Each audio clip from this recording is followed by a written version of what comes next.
Yeah, at that time I had to choose like between my study or Dolla. But then because of Dolla, so I had to put that aside. Oh so I was no. like, yeah. But good But thing you all guys, good. but she's doing it now, I feel like. The investment is very, very good.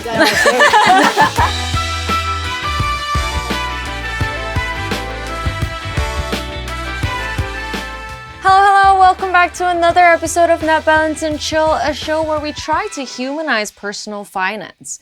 All right, so in the last episode, we were talking about investing, and we're going to continue on the conversation. Click here to watch part 1. We're still here with the girls from Dolla. Hey guys! And Amelia, our expert. Okay, so we're going to jump quickly into it. Can you walk us through some of the investment options? So in the past, in the golden days, people talked more about investing in properties and gold. And in the last episode, we kind of talked about how property is kind of a difficult investment because you can't liquidate it, right? Okay, so property is still really popular here in this country. I talk to my friends that are foreigners and they're trying to tell people about other investment options, but it's still predominantly very, very strong. But the younger people beginning to think property is because it's a very huge asset. You buy something that you pay for 30 years, so people don't really want to be tied down to such a thing. So 30 years. Increasingly, crypto is very interesting because it's new, and people also start investing in at the very start base. We look at something called unit trust. That's something that you can do, and there's a lot of flavor in there. You can buy something very stable. Flavor. Flavor, very, you taste it and go like nothing. You taste nothing because it's just very stable. It works like fixed deposits, but maybe slightly better. Then you move something to what we call balance. As its name suggests, it doesn't make you have any heart attack. So it's probably a balance between bonds and equities. So equities being like stocks, and that moves up and down, especially during volatile markets like right now. And there's a term that we use called VUCA. So investing, so it's volatility, uncertainty, complexity, and ambiguity. So because of all this, a lot of people shy away from investing because they don't want to have to deal with such a thing. Yeah, it does sound quite overwhelming. So, but there are a lot of other stuff can be considered that can be considered investments.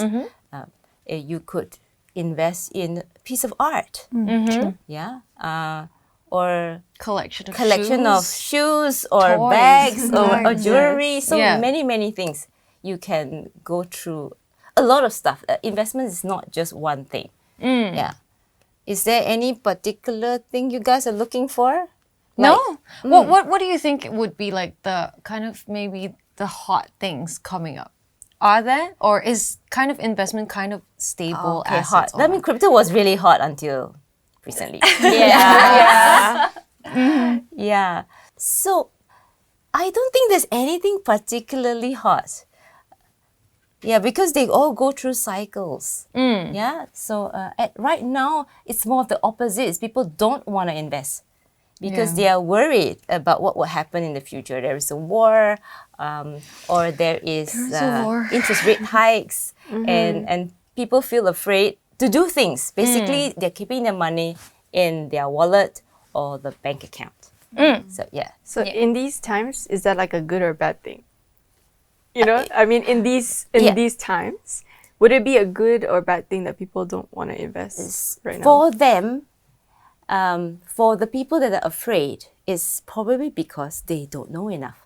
That's why you feel fear because you don't know enough. There is a phrase, I'm not sure who said it, but go where angels fear to tread. Angel? Maybe not her. But what you're just saying is when there is an adversity or a crisis or something not good, perhaps that could be an opportunity. Right? But we are not wired for such things. Risk. Especially women. So you will normally see men with their testosterone going, let's go! And then the women are like, bye, you go off first. I'm gonna stay here. So in this kind of environment where rising interest rates, I think we're gonna have 2 more rate hikes. So it's not good for them in the long run if they do not invest. Because what's the other way of making your money work for you if you don't invest it? How do you make your money work for you if you don't invest it? Save it. I feel like I'm at that test that I don't know the answer Right, for. I'm like ABC. Don't look at me. Don't look at me. Don't look at me. Well, No, so you should. So most people, they are the one earning the money. They spend all their energy earning the money. Right. They forget that their money can do the same job. That's how people get really successful with their money. Okay, we're gonna pivot a little bit. This was something that we kind of touched on in the last episode about FOMO.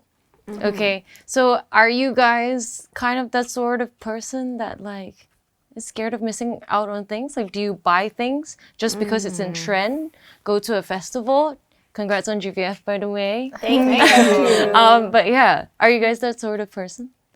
For me, no. I wouldn't say I'm that kind of person at all because I would like to know what I'm getting myself into, like really, just so I understand the premise of it all, what I'm going into and stuff. So I would not, to answer your question. FOMO. No FOMO for me. Really? Like if like a shoe brand that you really like. No, I wouldn't. Really? No. You wouldn't at all? No. Maybe when it comes to certain things, but even then I can't really think of something that I'm just like really Skincare. FOMO about. Not even. Not even. So it's really weird with me. What do you? What about you guys? No. Maybe makeup. Because, like, makeup, I always hear people, like, saying that, oh, this is good, this is good, this is good. And I'm like, okay, maybe FOMO. I gotta try it. Yeah. Other than that, nah. Nothing big. Do they just pile up on your desk, or do you actually use them? I actually use them. Oh, damn. Nice. Okay, Shasha? For me, it's concerts. Yeah? I've been traveling around. She really has been. Around Asia to watch all the concerts because when I was small, I really want to go to all these concerts, you know, but I didn't make my own money at that time. So now when I already make my own money, so I decided to macam, just go with it.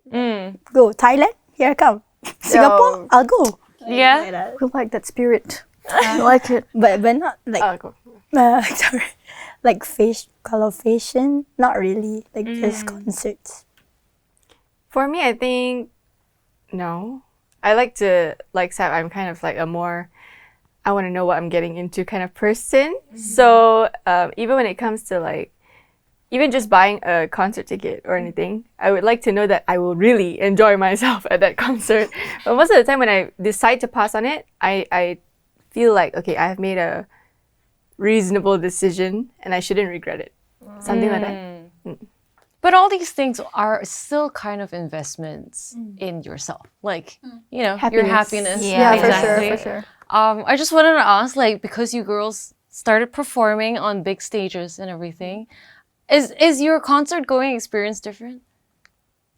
You mean after? Yeah. Well, I haven't been Yeah, I haven't been to a concert. Yeah, ever since, because we just... Yeah, we've Maybe you should ask Shasha.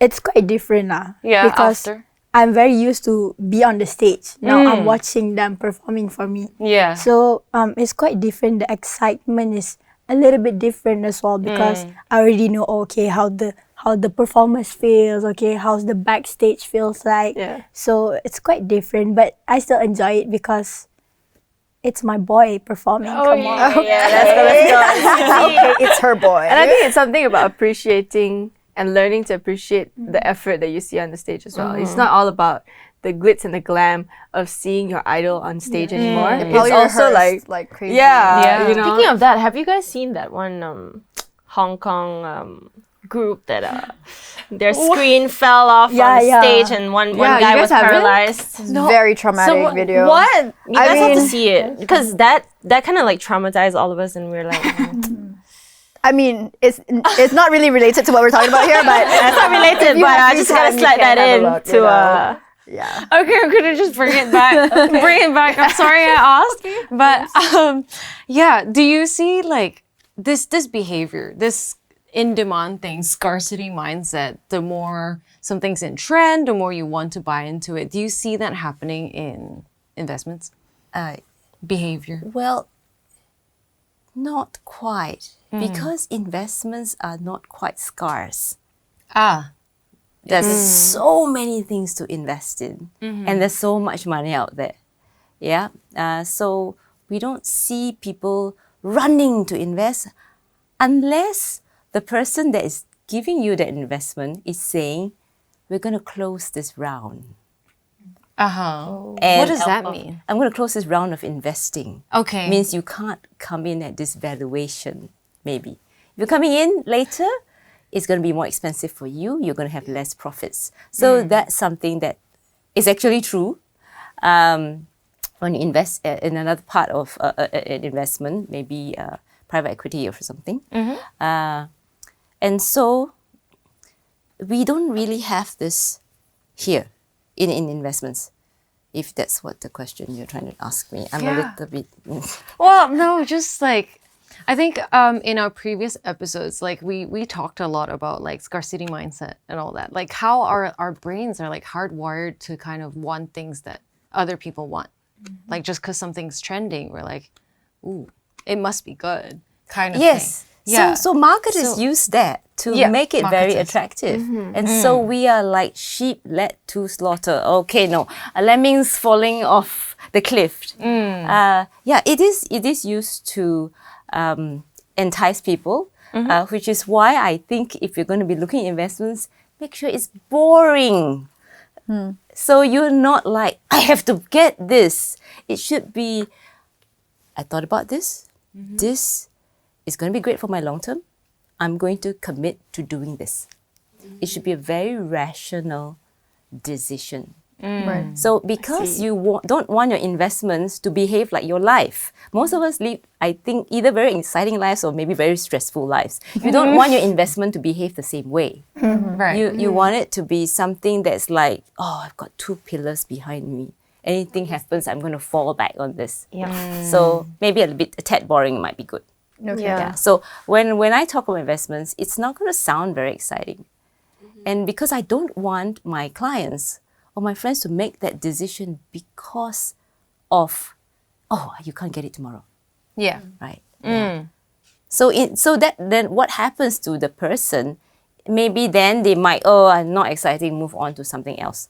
Right. But I still maintain the fact that you must go into investing with a very rational mind. Yeah. And don't do like very risky things with your money. Right? Not unless you have loads of it. Lots of money. Yeah. Do you girls know of any stories of like people being kind of scammed by investments? I think you always hear stories, but I've not had a close one personally. Have you never really? Okay, I've got one. Can I share? Share on. Go. So this is kind of like a wild ride. Okay, so I call this story like investment in love. So it's one of my friend's sister. She met this guy on this app, right? It always starts like that. It does always start like that. She met this guy, and then I don't know, I think he put in a lot of effort into like getting her or something. It must be because for some reason she thought it was rational to invest in him to gamble. So yeah, it's one of those like online gambling thing. It's very clearly a scam, but for some reason she didn't see the red flag in it. And it's so strange because she's investing in him to gamble the money away. So I think how he did it was at first he would give them some returns, like give her some returns of money. And then long story short, she lost about 50 grand and she took loans out to give him that money. That's a lot. So that's really bad. She didn't learn her lesson. She went back on the app. She met another guy, but he's really rich and he paid off all her debt. So I guess second time's a charm. Second time's a charm, guys. That is the question. This is bad advice, but technically it's diversifying your portfolio. Diversifying the portfolio. You're diversifying your investment. This is the question from the first episode.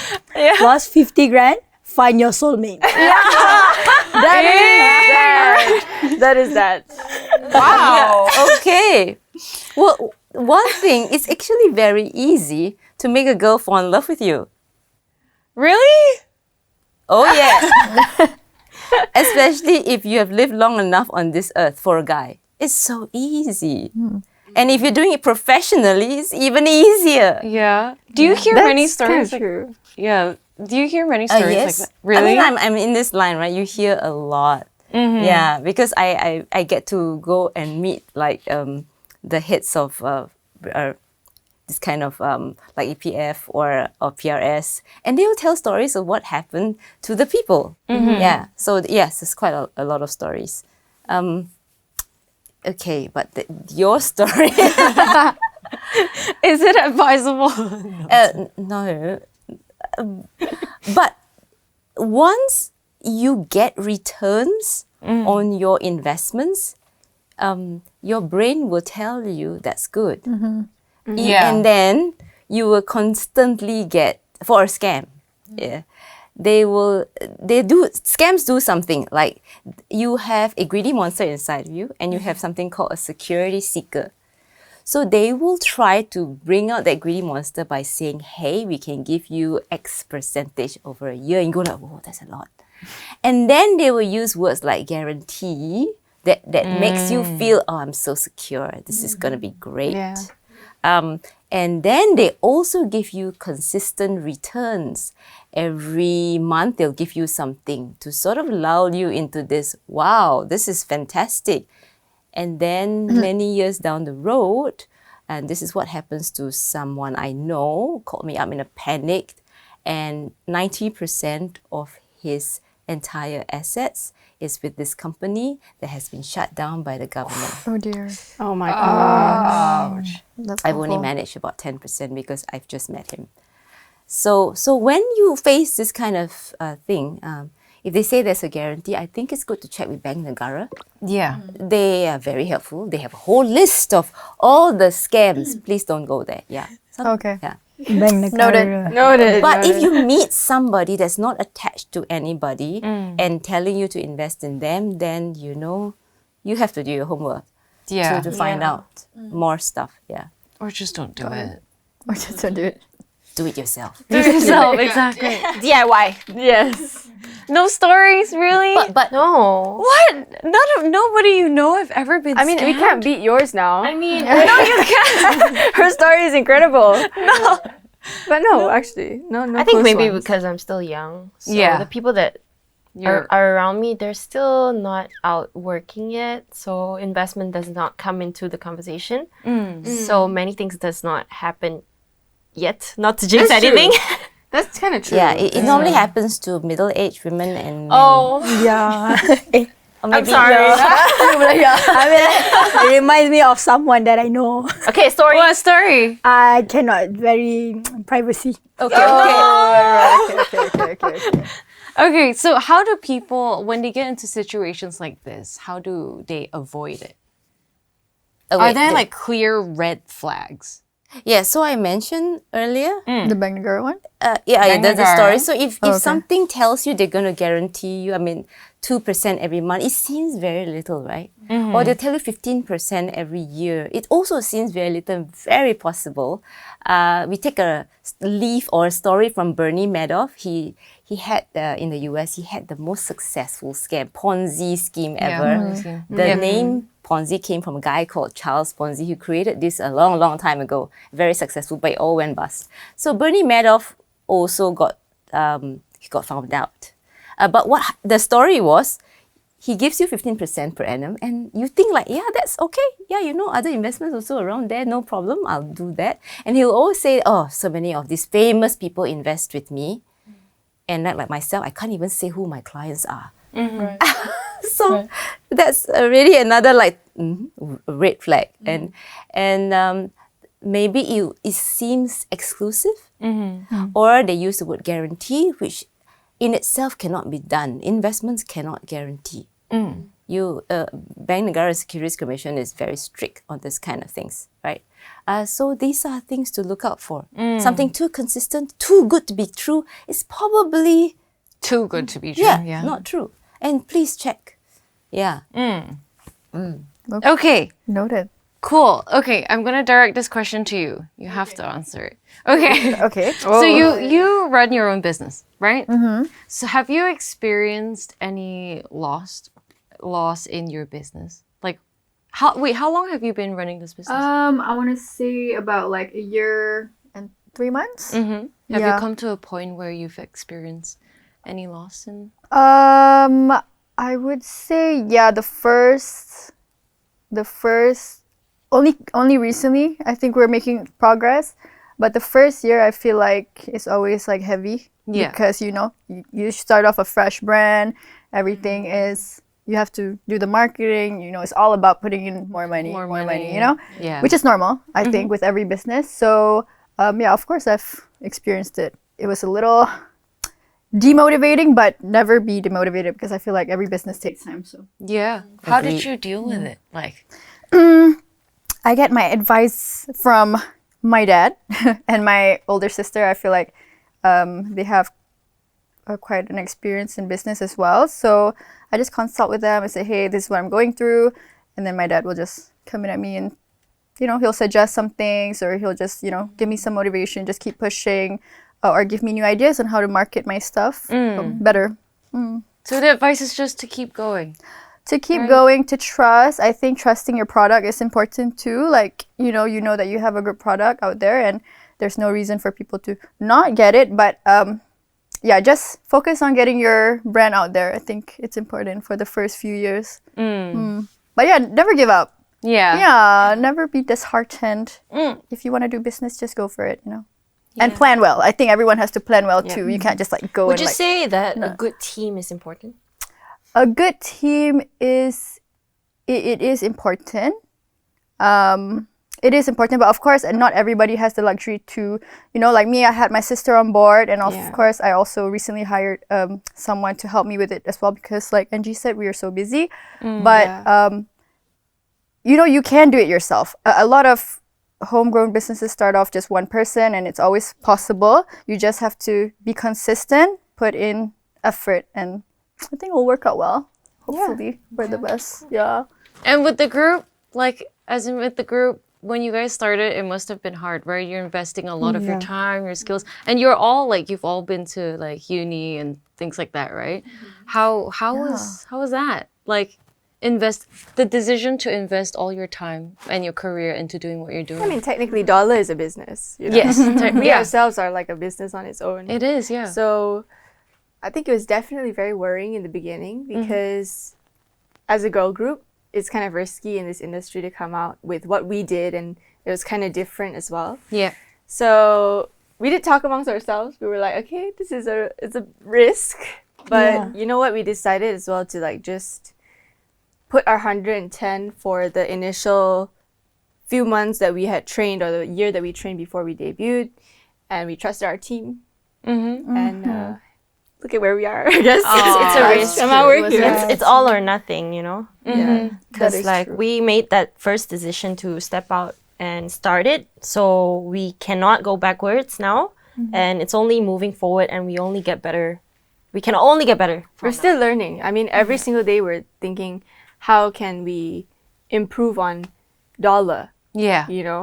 And I think that's the same as a business. It in is. some way. Yeah. How we also put in investments, time, money, everything. So, I mean, we do kind of make these decisions along the way too. Yeah. It was a big risk for sure. True. Yeah. And at that time, we were quite young, I would say. And You guys were quite young. Yeah, I was Scary. It was very, very She's still in intimidating. uni, by the way. She's still young. I'm still in uni now, yeah. I was at that in time- uni at the time. Yeah, at that time, I had to choose between my study or Dolla. So it was very, very... She was actually pursuing what was it?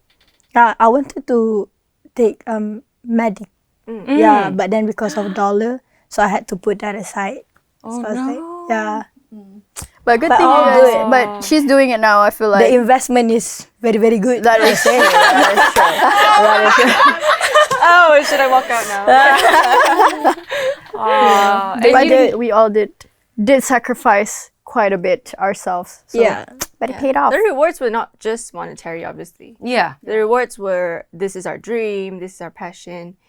But what's funny is also we all studied completely. I mean, except Different for things. Angel. Yeah, she got her master's pula apa? Business marketing, Business and marketing. psychology. Oh. And she was doing psychology, and I was doing my MBA before we all got into Dolla. So But technically, I was studying something you were different. doing what were you doing? Music, right? Music, but it's not same as Yeah, like yeah, a for group. sure. She was doing like The theory, The theoretical Yeah. production, all that good Yeah. stuff.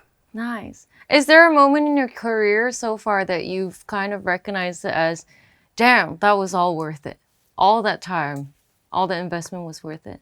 There are bits of Yes, it. yes, Go for it, go for it. What is Yes, it? What is only because I feel like I started off as a dancer and I've been dancing ever since I was like probably in kindergarten. So throughout my whole like studies, even through university, whatever, I just kept on with it and not consciously. I feel like because it was a passion of mine, I just did it subconsciously. Like I enjoy doing it, but at the same time, of course, I took advantage of the platforms, all the digital platforms that are out there right now. And it really helps, you know, it helps you get yourself out there. And it was subconsciously me investing in myself and my skills. Yeah. So I would say, yeah, it paid off. Yeah. And at first we were quite scared that people not gonna like our type of music, you know Of what I'm course, saying? yeah. So I feel it is a big achievement when I walk around at mall, for example, and then I hear our song, Dolla Make You Wanna or Raya Raya Raya. I was like, wow, okay, we actually made it. You know, people actually But I listen to our song. For So, me, yeah. like a specific moment was especially when we had a Dolla like showcase, a mini showcase, and it was one of the first times we really met face to face with our fans, and to hear them sing one of our songs is called Berani, and it was just like incredible because these people know the lyrics. That's when you know you're like, oh, Tear-dropping experience. it's a like, teardropping experience. It was a good experience, for sure. But I wouldn't say that it's like there yet. I feel like Yeah, of we're course. still We still have a long way to go. yeah, More things to do. a lot of goals. investment still.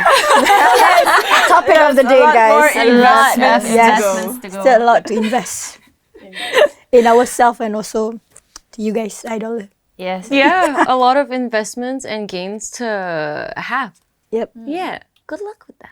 Thank you. We're just about to wrap up. Amelia, is there anything that you want to kind of... If there's like one tip that you would give, having known all of this, because so far we keep talking about monetary gains, right? Yeah. Is there one thing that you just like universally would advise about? I think before you even think about investing, what you need to understand is your own, I call it financial selfie. So you take one here and one here, you have a 360-degree view of your personal finance, yourself. Most people, maybe not you guys, most people think they work so hard for another company. They pour their sweat, blood and tears into the company, making sure the company makes the revenue. And then they forget, and then they are so anal about all that, and they forget they themselves are the company. So they don't watch their own revenues. They don't watch their own expenses. They don't know what their financial standing is. I think that's very important. Take those two selfies. The selfie comes in the form of cash flow and net worth. You look at your money going in, and then money going in and money going out, and then you look at your balance sheet, your own personal one, net worth it's called, right? You see where are your assets, where are you, how much you own versus how much you owe, and where do you want to grow that net worth to? You've heard, right? Out there in a celebrity, this person is worth 50 million. Oh, You heard that term? It's always How? online, like on Google. Like, Yeah, some kind of numbers. So like, how do you check what your net worth is and you watch it grow every year. But how does someone quantify what you're worth? Yeah. All right, okay. How does so that happen? You generally, you guys, girls have something else that's different. You may have your own brand, and your brand costs it's money to you, right? So it could be a different way of calculation. But if you take that out of the picture, you just calculate how much you own versus how much you owe. Okay. As a start. Okay. Then you find out you are worth X and see whether that grows next year and the year after. Knowing that, your brand as Dolla is going to be able to generate you money. And that's going to help in your selfie number 1, which is your revenues, your money coming in. Yeah. That's going to help that grow. So you have to make sure that's always like keep coming in, and then your excesses are always invested. Got it. Yeah, but know your net worth. Know your net worth, guys. Okay, you gotta start We're gonna calculating. check. We're gonna Yeah, check. go later. come. You have 4 This people. right after this, you're gonna see us on our calculator. Yeah, basically. Okay, if there's anything that you've learned today that you wish that you knew before coming into this show, is there anything? Many things. Many things. everything. Would you like to highlight one of it? I mean, it's definitely motivating me in particular. I don't know. I think us as a group as well to really look at like the different opportunities that we have to invest. Sometimes, when you don't know much about investment, you think, oh, maybe it's just like property, maybe you know, or it's just business. Stop. But you don't know all the things we could possibly be doing. So who knows? Maybe you'll see some of us dabble into the other stuff, right? Yeah. I feel like I would say if I were like doing another line of work, let's just say I would work corporate or something, I feel like I would definitely go ahead and see a financial advisor. Just if you don't know where to start, I feel like that. I mean, today in itself helped me so much, and Thank you. it's awesome experience, guys. Nice. And I can't wait to read the book. Yeah. Yeah. Hey, yeah. So that's coming. That's coming. I got all of you. Thank you. Yeah. Yeah. Yes. And it also opened my eyes to think more about the future, I would say. Oh. That's right. To think That's after right. my retirement year. Oh my God. A lot of money. She just As I say, You're gonna live to 100. never enough. Money is never enough. So yeah. All right. Thank you so much for joining us in this discussion today. Thanks for coming. It's Thanks been for having us. We amazing. had such a great time. Yeah, and I mean, for me, it was really great to have like a group of amazing women talk about investments because you don't see it often. I count that as an achievement. All right, so we're just gonna wrap up. Amelia, is there anything you want to plug? Where can people find you? What do you do? Do you want to tell the audience? I'm a licensed financial planner. I lead a team of financial consultants, and I'm also an author of a book called In Outcome. And this book can be, you can get it in MPH. Basically, MPH believed in me and decided to publish my solo book. I've actually written another book as well together with other people. But you can also get this in Shopee because it's a lot faster. So this book's talk is called In Outcome. It talks about managing your income to having a great financial outcome. And it's very easy to read. Someone said that I was blind, but now I see when he read this book. That's about to be me. That's me really soon. That's our next song lyrics. I was blind, but now I see. I love that. Okay, girls, plug yourselves. Starting with Sabronza. Okay, so you can find Dolla on Instagram at dolla.official. Where else can they find us? TikTok, Facebook, YouTube. YouTube, Twitter. Everywhere that you have social media platforms, we are there at Dolla.official. And also make sure you guys stay tuned for our upcoming songs, which at the end of this year, we will be having a lot of stuff coming out and we'll be touring. So Albums, merchandise, whatever. Everything. Maybe a new book. Right. Wow. I'm looking forward to all of that. It's been great. We'll see you next time. Bye. Bye.